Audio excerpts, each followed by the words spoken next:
Hello, everybody. Hello. My name is Nicholas Rivas, and I talk about politics and stuff. And today we're going to be playing some games and talking about the fun old UFC card that just happened. A lot of people were sleeping on it.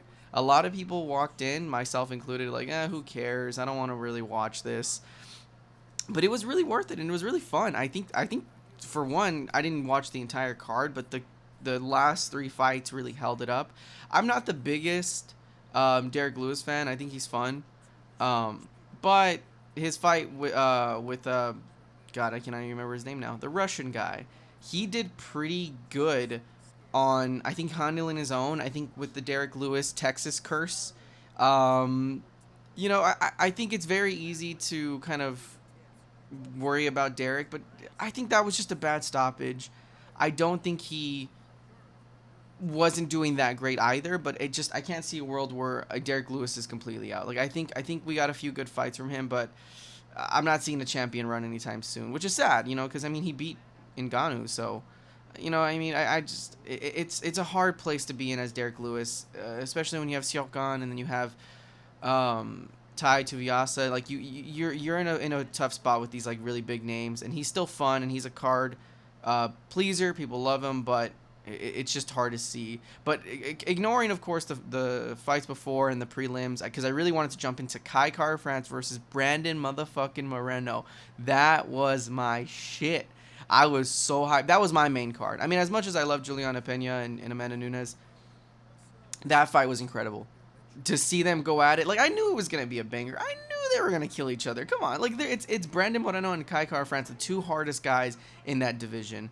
And they're both hungry. They're both in this place of like we have to win or we're done, And I don't think Kai Kara-France is out completely, but I think we saw it there is that they were both scared shitless of being title eliminated, right? Like as you should be. I just think they did a pretty good. They did pretty good with handling each other and being composed, and there's really nothing you can like fault these guys for. They did their best, and I love Kai, but I was going for Moreno like easily, like that was my guy. I think he won against Davison Figueiredo, but I'm probably the minority here. Like I feel like a lot of people um would probably write off Moreno as like, I guess, not really holding his own against Figgy. I think he proved himself in the first fight, and that's why everyone was on him. Like they trusted him, they believed that he could get these fights and do his best. And I believe also too, the second fight was the definitive Brandon Moreno, because he basically showed he has the technical ability. Because I think before, especially when you saw him on Tough, he wasn't as technical. And same with Kai Kara-France.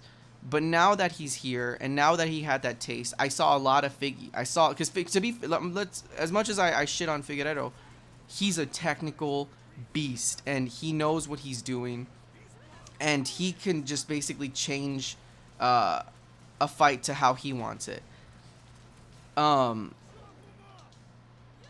Figgy is a technical. He's not just a brawler. He's not just a wrestler. He's everything, and that's what makes him scary, is the fear that this guy can just do whatever he wants to you, and you have to fight at his pace. You have to fight with him. That's what I saw with Brandon the other day. I think this Figgy fight changed him. I was scared that he took too much damage. I was scared that Kai Kara-France was just gonna knock him out because his chin ain't gonna be there.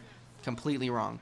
Figgy was, or Brandon was a beast that night, and they both were. Like it wasn't like it was definitive. Like he was just mashing up on uh on Kai, because Kai was fucking him up with some good shit. I just think that was Brandon's night, and I think he's a better technical fighter, and he's just a harder puncher, and he's just a better like defensive guy as well. Like he really learned how to be a champion. He learned from the champ. I think they learned from each other, and I feel bad for Kai because I don't think he was mentally ready to handle that champion fight. I think he was walking in thinking like, I'm gonna fight the same guy I fought last time where I lost, but this time I'm a different fighter. I feel bad for him. I think he is the one of the better fighters in the division, but right now Brendan is controlling the pace of the division, and we'll see what happens with Figgy. This is going to be a great fight, and it's going to be the first time there's going to be a fourth in this, expect it to be just a one fight. Now there's a fourth fight coming on the horizon. Amazing. So happy. Then we go to a little bit of sadness, a little bit of craziness, and a controversy. Juliana Pena lost to Amanda Nunes, which everyone was predicting, right? I myself was saying she's going to lose, but I wanted Juliana Pena to win. I wanted her to take the division and just kind of change it up, but unfortunately, wasn't the case. It was dominant on Amanda Nunes' part, but not really. I think Amanda Nunes was more precise. I think she was having fun with her. I'm not going to lie. I think Amanda Nunes could have went harder in some points. But Juliana Pena was tough. Juliana Pena was a great fighter that night. And I think she proved herself to be the second best in the division. I can't see anybody rivaling Amanda Nunes as much as Juliana Pena did. And people are disregarding her, saying it was dominant, it was a fluke, that one fight, so there should be no rematch. I want a rematch. I know a lot of people don't, and that's where controversial stuff is coming from. People are saying that they don't want to see another one. I do. I want to see them scrap. I think it was a good fight. I saw a lot of heart. Even though I saw Juliana Pena not really bring anything that crazy, the heart alone scared Amanda and damaged her. I've never seen Amanda Nunes walk out with crutches. I think people are disregarding Juliana Pena. I'm on team Pena all the way. I want to see another fight. I don't, and to be fair, I'll be the first to admit, as much as I love and respect her, I don't think she can handle her own with a lot of people, but I think she is Amanda Nunes' kryptonite. I think that night she proved if you just put pressure and you have that chin and you just try to go for every submission you can, Amanda Nunes would have knocked any of those women out. Amanda Nunes would have choked any of those women out, and she fucking persist. It made me inspired. It made me feel so fucking good to see Juliana put her fucking heart into that shit, And again, I don't care what anyone says. I think the division would be blessed to see another fight, because that was a great fight. Dominant, of course. I'm not taking that away from Amanda. She is precise. She is technical. She is smart, strong. Juliana she put some chins on her, She hit Amanda with some good hits that I've never seen Amanda take. I respect Juliana. I hope that I hope we can see this fight again. But we'll see. I don't think people are asking for that, honestly, and I'm scared they're gonna give her. I'm scared they're gonna give her. I don't know, like just another person in the division, and I don't think she's gonna make it, honestly. I love Juliana Pena, but she lost to like Dermanarine, I think her name was.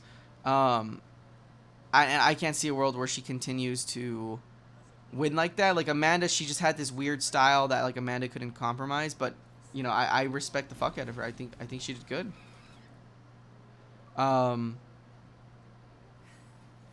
So yeah, I don't know. It was definitely funny. It was definitely unique, but I genuinely believe that she held her own, and I just don't know what people want from her. I think she did her best against the best, and that's like saying like, oh my God, she lost to Kamaru Usman. You know what I mean? Like, it's Amanda Nunes, guys. Like, I'm not taking away from Amanda Nunes or her and making it try to sound like, oh well, she didn't get knocked out, so good for her, because she put on a fucking show, and she really brought it. And even though she could be more technical, I think Juliana Pena is a fighter who just pushes forward and just fucking fights. And that's a fight that we needed. I didn't want to see an Izzy part 2. I didn't want to see this technical clash. I wanted to see a fucking brawl for the women. I wanted to see them fucking go out. I wanted to see Zhang Weili versus Joanna Jędrzejczyk. Like, that's what I wanted to see. And I think they fucking brought it. I don't know. Juliana Pena made me hyped. She made me fucking proud to be a UFC fan. She made me proud to be, the spectator. Like, I really respect her. And I'm glad what she did. And seeing her on that media run, she fucking owned that shit. I'm a big fan is what I'm saying. Like, I'm definitely biased now. I really liked her. I think that Rocky story gets this shit. Like, that just gets me, So, I'm definitely biased. But It is what it is, right? I am excited to see, but I'm in the controversial side where I want to see another fight. And I don't care what anyone says. I think that would be, I would be watching it, and I know motherfuckers would be watching that fight. And yeah, they'll be writing her off. But if she wins, if Juliana wins, oh my God. She already did it before. She has the potential. She has it.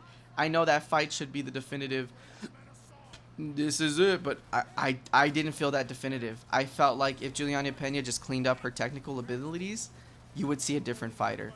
You would see a different fight. Maybe not a win. I'm definitely in the camp of I still think Amanda Nunes is the greatest. And, you know, when you got fighters, these 1 in a million fighters like that, it's just not the same. Like, there's nothing you can really do, you know? But all that being said, I just want to thank you all for watching. New videos every other day. And, yeah, please follow and like. Yabba dabba doo.